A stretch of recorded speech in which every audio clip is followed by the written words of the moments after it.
Nothing ever really dies in the corn.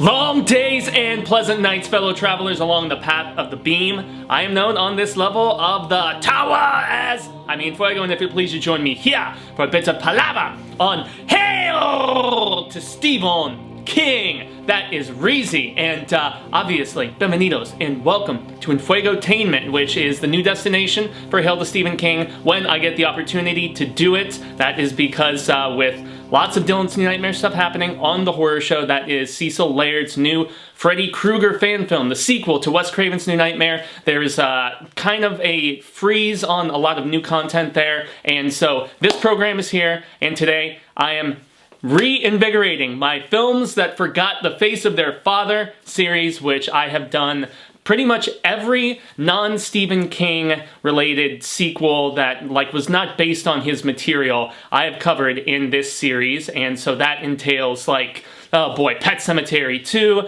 Return to Salem's Lot, and all of the Children of the Corn sequels, and god damn, there are an immense amount of them. And yes, apologies for anybody who is laughing about my little Isaac hat that I got going on here, but I felt that it was appropriate. So there are now, with the release of this Kurt Wimmer film, 11 Children of the Corn movies. Holy hell, man. That is a crap ton. And yes, most of these films are crap, I will admit. But I will also admit to the fact that I have at least had the most moderate amount of fun at moments with all of them, because I have reviewed all of them here on Hail to Stephen King, and I definitely need to get a proper playlist going of just all the Children of the Corn movies. So we have the original one from the 80s, which had, yeah, that is right, none other than Linda Hamilton, and I think this was before she did the original Terminator film, when she was still doing soap operas and stuff, and so that is the one which is probably most iconic, because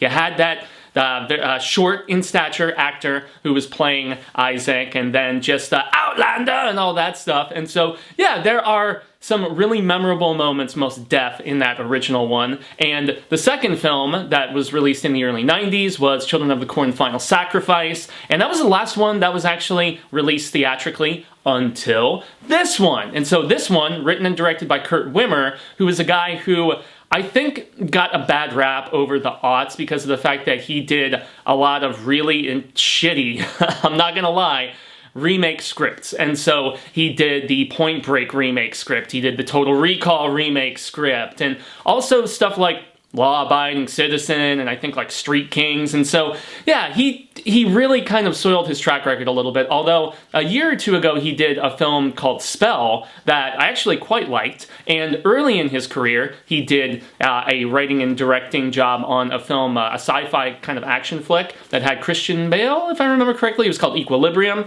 Very fun. And he did Ultraviolet with, oh goodness, a girl from the Resident Evil movies. Her name is eluding me at the moment, unfortunately. Yeah, man. So he is the writer and director of this new installment, first theatrically released in quite a while. So it's getting a limited theatrical run, and then it is jumping to Shudder on March 21st.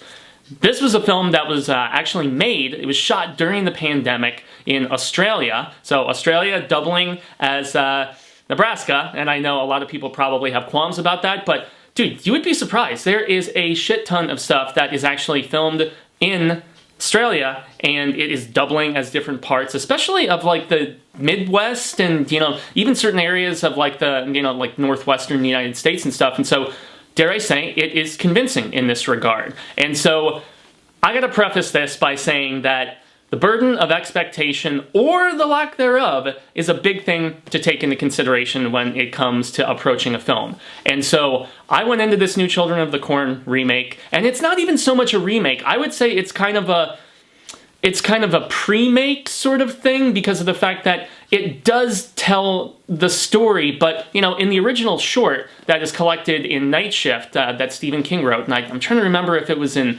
Playboy or Cavalier or one of those, like, kind of nudie magazines, as Al Bundy would put it. But, so anyway, it was a short story that King wrote in the 70s, and it was collected in 78 in Night Shift. But in the short story and in the sci-fi remake, which I'm going to say right now is my favorite of all 11 of the Children of the Corn films, even more so than the original. But in the original story, so you're introduced to the aftermath of these kids rising up and killing all the adults, okay? And this story tells the actual uprising and shows all of it transpiring, as opposed to basically getting things going in the midst of the aftermath. And so in that essence, I will say that it does have some aspects of the original short story as far as like some of the things that the kids do, but it is really a kind of prequel in a lot of ways, more so than a remake. And I have seen lots of different critics and, you know, like even the like horror media outlets and stuff saying this is a remake. Having reviewed all of these damn movies and read the short story countless times, I would contend it's not quite a remake. It's much more so leaning into being a prequel. But that withstanding, I actually went in after seeing so many people crapping on this, and shout out to my buddy Jason Smith. He was like, oh, I'm sorry, blah, blah, blah. I know he got to see this a few weeks ago, maybe a month ago, something. I have been in the midst of classes at Arizona State. I returned. I'm pursuing a film studies degree, and I'm on spring break right now. So as opposed to seeing it early and probably not even having time to like film and edit something because I was so busy with classes and writing essays and all this different stuff, I was like, you know, I'm going to wait, and I'm going to go and see it in the theater. And guys, I was the only person in this theater, I'm not gonna lie, although I did go to the 6 o'clock showing, and they also had a 9:30 showing at the AMC that I hit up, so who knows, maybe the later showing was gonna get some tread. And I've seen, like, I saw Jeremy Johns put up a review of this, so it is getting attention from like some more high-profile YouTuber critics and stuff. I know Emma, Spooky Astronaut, she just put up a review too, but I never watch anybody's reviews until after I have filmed my own. But based on some of the responses I've seen on social media, I think Haunted Meg on Bloody Disgusting, there's a lot of people saying they did not like this movie. I went in thinking it was gonna suck ass, and hey, art is subjective, everybody, okay? And don't go into this expecting Shakespearean theater or anything. You know, it's Children of the fucking Corn, man. But I had fun with this. I enjoyed it. And maybe going in with those lowered expectations was helpful. Probably was, but I was expecting a shit show. I mean, have you seen Children of the Corn Runaway, the most recent one that they made? It is in contention for like the worst of the series. Legacy, God, the 7th one, I mean, horrible. But I think maybe because of the fact that I have a soft spot for this series and for just creepy kid shit in general, I think maybe I was a little more predisposed to not hate on this quite as much. And credit to Kurt Wimmer, writer and director, you know, for reimagining this and doing it in a fashion that had both its pros and had its cons. And so here on Enfuegotainment, I have always liked to do the Bueno, the Malo, and the Feo. So Bueno, I am going to say, is that it's very well shot. I mean, Australia is quite convincing, and with some of those really low-budget direct-to-video Children of the Corn films that they did, man alive, like, they looked, in some cases, like the one where most of it takes place in, like, an apartment. I want to say that was maybe Isaac's Return, number 6. In any event, some of these movies have been so incredibly low-budge, and yet this one actually, from a cinematography standpoint, I thought it was quite good. Like, it did not look as cheap as some of those direct-to-video, you know, that, you know, Dimension was doing in the 90s and the 2000s. And so that's definitely something that I will contend is a bueno here. And then also, I have seen some people hating on Bo, our final girl in this. I thought she's quite good. She's got kind of a mini blonde carrot top thing going on with her hair. Her hairstyle is definitely a unique look, but I thought, like, her pathos and some of the dramatic scenes, especially when she gets into contention with her father, I thought that those were quite good. You know, she's got it in the eyes, man. They do kind of sexualize her for as young as she is, a little bit more so than I thought was appropriate, so that would probably be a Malo for sure. But yeah, another bueno, another good thing is that I like the fact that Kurt Wimmer in his script explored a few different reasons for, why this could be happening. Early on in the film when Bo was walking through the cornfields with her brother, now this is Rylston, Nebraska, so it's not Gatlin, and I've seen some people saying that, oh, it's bogus, it's not Gatlin, and I'm like, well, the thing is, like, they have done a number of these sequels, especially, where, it was just a neighboring town in Nebraska, where, like, the, displaced kids were relocated to, like in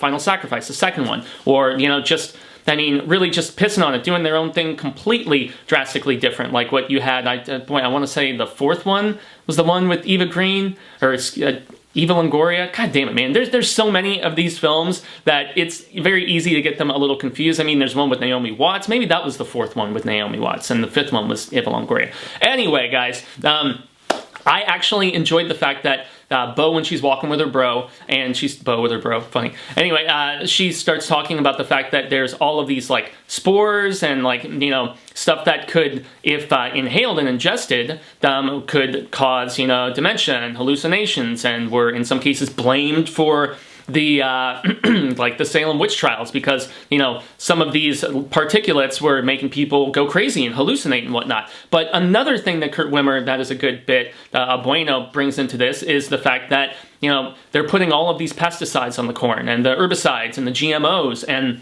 the fact that that could also, we're ingesting this stuff. And, this corn, because corn, if you watch that documentary about corn syrup and how it's put into just about anything you could think of, really fascinating stuff, and frightening also in a completely different way than Creepy Kids. But, so that's something that Wimmer touches on as to maybe being a reason why these kids are kind of going crazy and whatnot. But, so that's interesting. And then also, it explores, albeit a little briefly, but it was still a different wrinkle than I've seen in any of these other 10 films, in the fact that, yeah, you've got, like, the big corporations that came into this small farming town and wanted them to just go corn crazy, like, up their crop contingent. And it didn't turn into this, like, amazing yield of money like they were all thinking. And so from a social and economic standpoint, they're talking about, hey, we're going to sell this land to developers, and they're just going to bulldoze down all the corn, and we're all going to, move to Florida and live on the beach or something with all the money we're going to make. So even though it's, like, not explored quite as much as I would have personally liked, the fact that it was even explored in general, I thought was a good thing. And so, yeah, and then also, well, it's not quite as gory as some of the kills in a few other installments or whatever. Now, I still thought that there was a solid menace to what some of the kids do. Most notably, Eden. I thought Eden, who is basically our Isaac stand-in, I thought she was good in this. She is at the very beginning of the story, so she's at a group home, and this older boy emerges from the corn, and he's the one responsible for the line that I said at the beginning of this review. And so he's on, obviously, some sort of, rampage of sorts that he goes into, and there is a really poor decision that the local law enforcement makes, which is probably a Malo, because it's just kind of a silly subplot of sorts. But this kid is he goes in and starts killing adults. We don't see it, unfortunately, probably budgetary constraints. But so law enforcement, to try to actually get this kid out, they use this, like, the cow sort of, I don't know, like knock him out gas or whatever. But, these young kids, it was like too much for them. And so a bunch of these kids die, Eden being the only one who survives because she's outside playing. And so she becomes our Isaac character. She's the one who is the ringleader and basically starts influencing all of these other kids in Rylston. I'm trying to remember the name of it. But so yeah, she's the ringleader. She's the one who basically incites all of this uprising. But the fact that, as I kind of segue into some Malo, some bad stuff,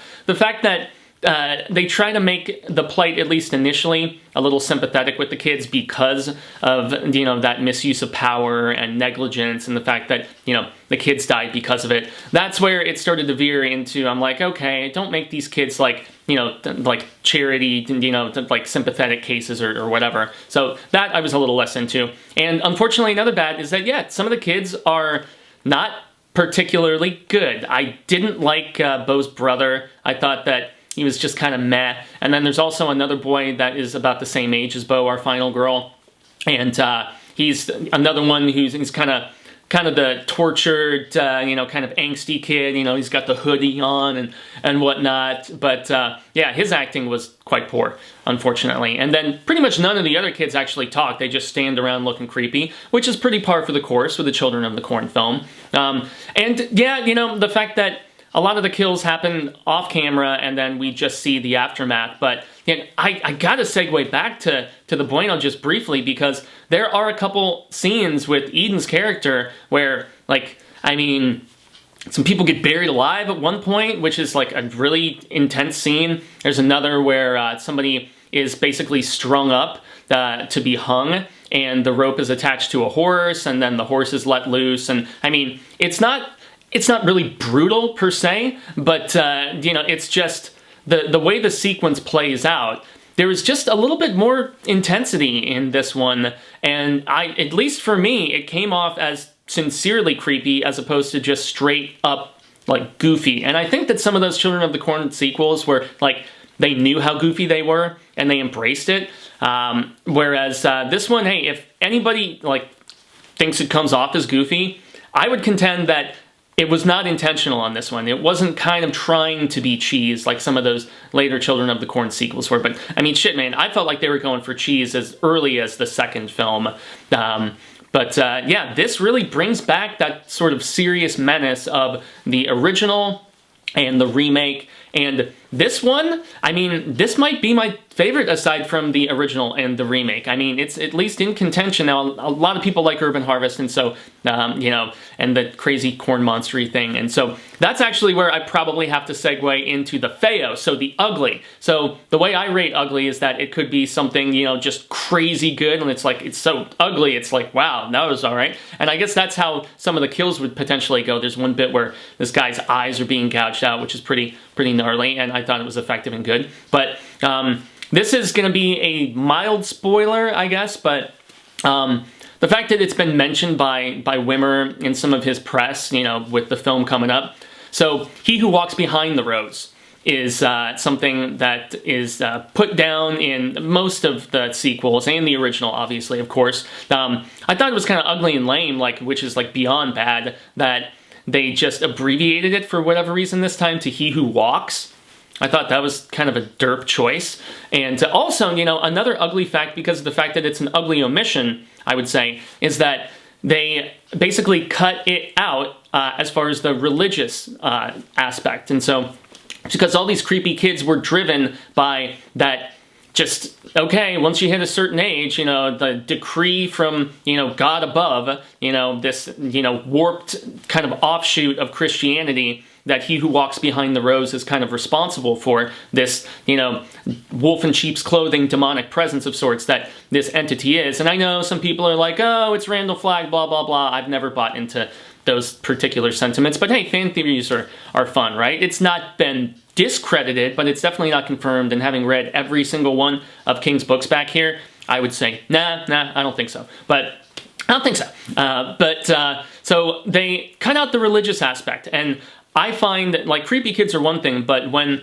you bring in a faith-based aspect to it, that makes it just that much more gnarly for me. I thought that that was an ugly omission, and yet the way they handle He Who Walks, as they classify it in this, I feel like it was a solid idea, but it was kind of a failed attempt. And it's a failed attempt because of the fact that you actually, as Wimmer has alluded to in some of his interviews, you see He Who Walks Behind the Rose. So not just like a possession, like at the end of the first film with Isaac, for instance. You actually see this entity, and it's like a corn monster, you know? So he's made up of like pieces of the stalks and like his face and stuff. And this is where I feel like solid in idea, but poor in execution, because the CGI is not very good, man.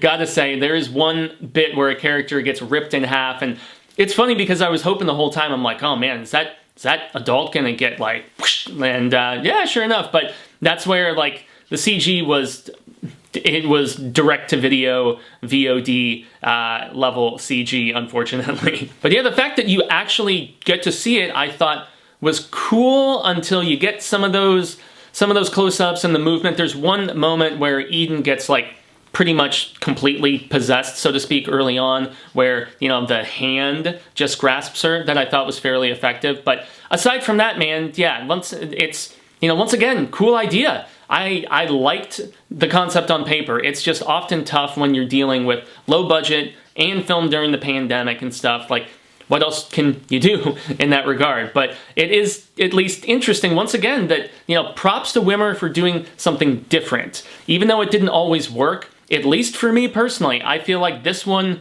honestly, succeeded. Now, would I recommend going to a theater to watch it? No, not at all. However, I definitely say, I mean, Shudder I think is like $5 a month, something like that. And if you have AMC Plus, Shudder is included in AMC Plus, and so you can watch it there. Once again, March 21st is when this is going to be coming out, so I say give it a shot, especially if you're a fan of the franchise, you know? I mean, you know, the last Feo that I'm going to throw out is they have this interesting little tie-in subplotty thing where Eden is fascinated with the Red Queen. And so, yes, it's derpy when she's wearing this red wig at a few instances, so I'm glad that, you know, is kind of ditched in, you know, later into the film when she really comes into her own as this little tyrant of sorts. And yeah, back to the Bueno, she was great in this, but there are some ugly bits where, like, a pig gets killed and they bleed out the pig, and the kids are like painting the roots of all the corn red. So painting the roses red,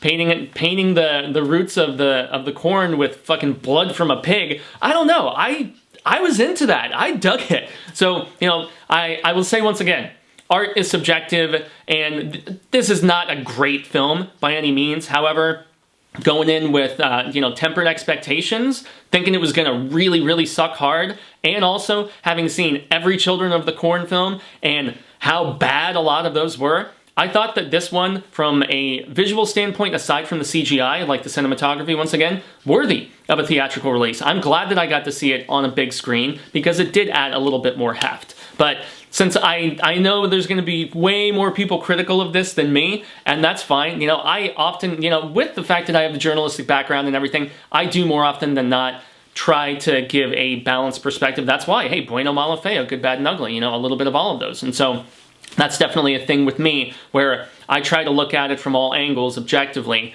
as opposed to just the YouTube hate culture of, oh, let's just take a dump on everything, you know, not into that. So Children of the Corn 2023, which I contend once again is much more a pre-make as opposed to, you know, a full-on remake, which is what people are seemingly classifying it as a King aficionado. I never like to call myself an expert or anything, but I would contend no, it's much more a prequel than a remake, and I had fun. I dug it, and I didn't expect to, so I was pleasantly surprised. Once again, it's in theaters for a short time currently. If you feel like forking it out and going to the theater and putting a bunch of corn in your face, I guess that's rather befitting in this instance. But yeah, Children of the Corn 2023, I wasn't sure if this was ever going to get released, because it was in theaters for just a brief moment in 2020. I think it was in a couple theaters in Florida, and then poof, it was gone. But RLJ Films, I believe, are the ones who acquired it and are partnering with Shudder for the release. So once again, I'm not recommending running out to a theater, but if you feel inclined, that's where it is until March 21st when it hits Shudder. So I extend a grande gracias. I have been Isaac En Fuego. You can find me on all social media sectors at Jaime En Fuego, Twitter, Instagram, Facebook, YouTube.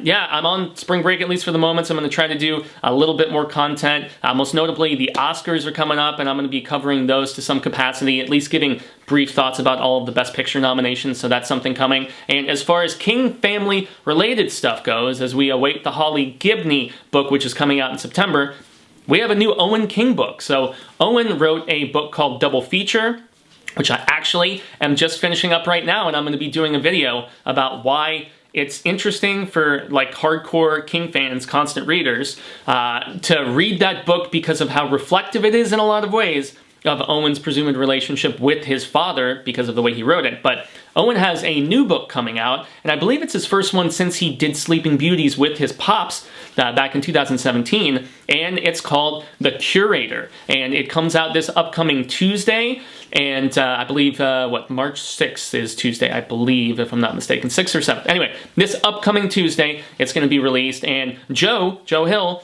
King's...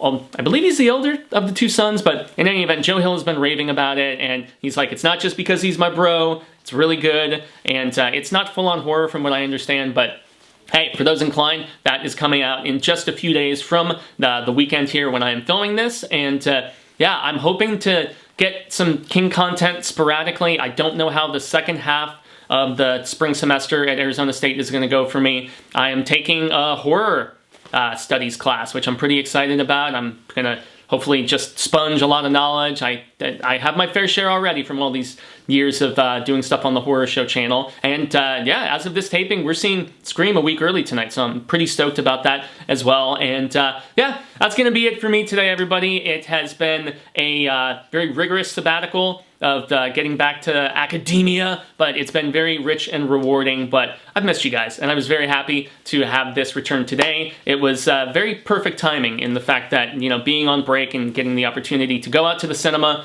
watch this, and yeah, guys, that's gonna do it. So until the Wheel of Ka comes around once more, hasta luego, sen amigos, constant readers and viewers alike, say thank you, hoping we have been well met, and we share more of this palaver sooner rather than later. And until then, remember to read Stephen King. Check out that short story if you haven't. Once again, it's in Night Shift. And yeah, check out this film, Children of the Corn 2023.